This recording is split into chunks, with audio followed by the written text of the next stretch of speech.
Hello and good day, Miss. My name is Nur Mohammed Noor and my number matric is 305774.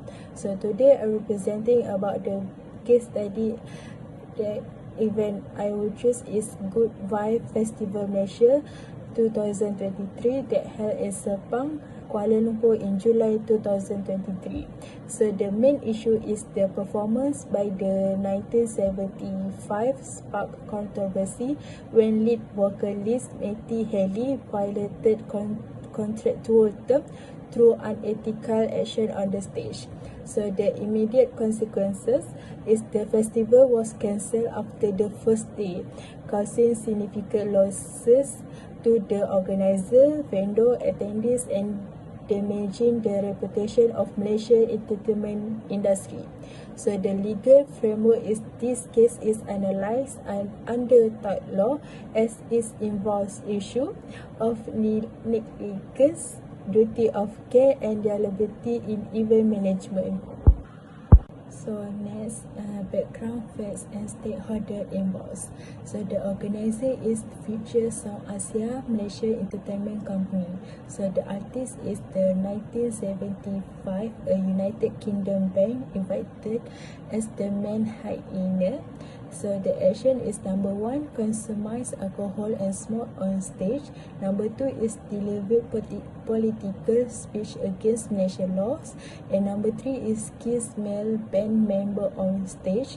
And number 4 is damage videographer drones.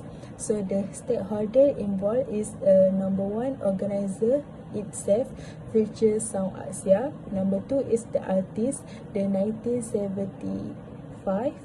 So the number 3 is the government, Central Agency for Application of Filming and Performance by Foreigners, PUSPAL.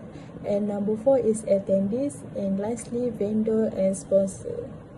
Next, relevant law. Number 1 is duty of care. Organizer Future Sound Asia has a responsibility to ensure the festival was safe, lawful and culturally appropriate.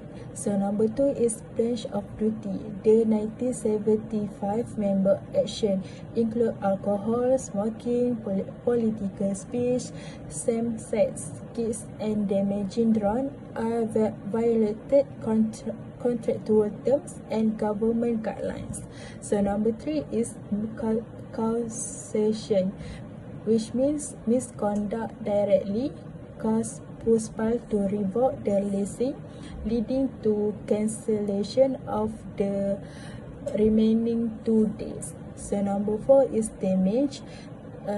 This event losses estimated at 10.5 ringgit Malaysia million, which means $1.9 million, including ticket refunds, vendor revenue and hotel bookings. So lastly is vicarious liability, which means that organizer can be held liable since the band was constructed, making their action fall under the scope of the agreement. So now I will presenting about evolution of legal and ethical issue. They have a 4. So number 1 is negligence. The 1975 failed to comply with contractual terms and PUSPAL guidelines. Despite warnings, they deliberately drank alcohol, smoked, gave a profanity-laden political speech, and kissed on the stage. That action forcibly leading to cancellation.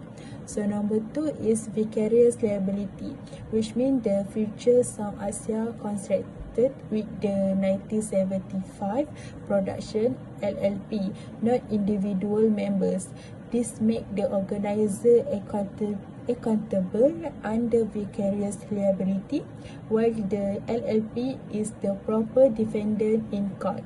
So number 3 is the rest is loculto. The thing speak for itself.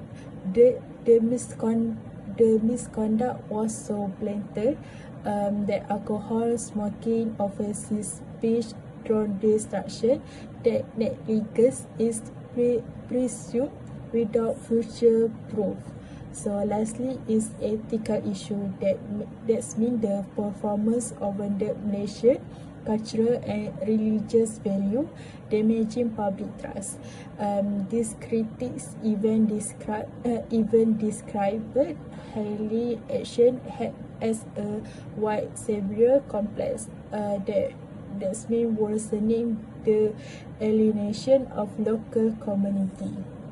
So next, I will present about evaluation of impact on event management business event. So number one is organizer itself, Future Sound Asia, faced heavy financial losses estimated at 10.5 million, reputational damage in the entertainment industry, and additional legal costs from losing the lawsuit.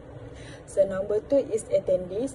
They lost the value of tickets and travel expenses, missed the festival experience, and felt dissatisfaction that reduced trust in the future event.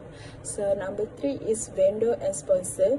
They experienced significant revenue loss from cancelled sales and promotion, while sponsor lost marketing exposure and brand credibility. So number four is government, PUSPAL. They enforce law to protect cultural sensitivity, but the cancellation negatively impact Malaysia image as a reliable international event hub. So lastly is a local community, that hotels, transport service and small businesses suffer economic setbacks, while the community lost opportunities for tourism growth and global exposure. So we will move the evaluation and justification of correction methods. They have four. So number one is morality class, to add clear classes in contracts to prevent performance misconduct and protect organizer reputation. So number two is risk management, pre-event audits, rehearsal and compliance check to reduce risk. Number three is ensure coverage, that event cancellation insurance to cover financial losses. And lastly is stakeholder engagement, that involve government and community in artist selection for cultural alignment. So in conclusion, to the Good Vibe Festival Malaysia 2023, the I Choose case highlight how tort law principle negligence, duty of care, causation damage and vicarious liability to apply in event management.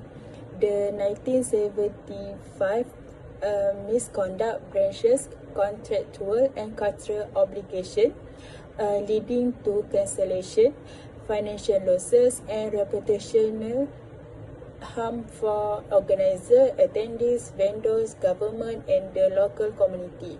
So to prevent similar issue, organizer must combine legal safeguard, risk management, insurance, stakeholder engagement, transparent refund policy and clear contracts. So overall, the case show the importance of integrating law, ethics and risk management in event, while digital skills support effective research, evaluation and presentation of such issue. So in the end of my slide is digital skills reflection. So in completing this assignment, I utilized various digital tools such as new platforms, legal database and academic sources to gather accurate facts.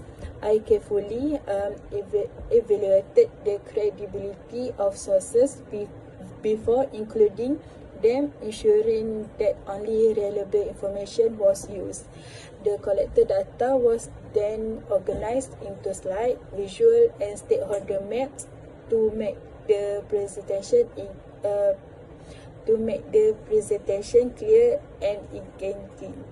Through this process, I improved my digital literacy in searching, evaluating and presenting legal issue, while also enhancing my confidence in using digital platform for both academic and professional tasks. So thank you.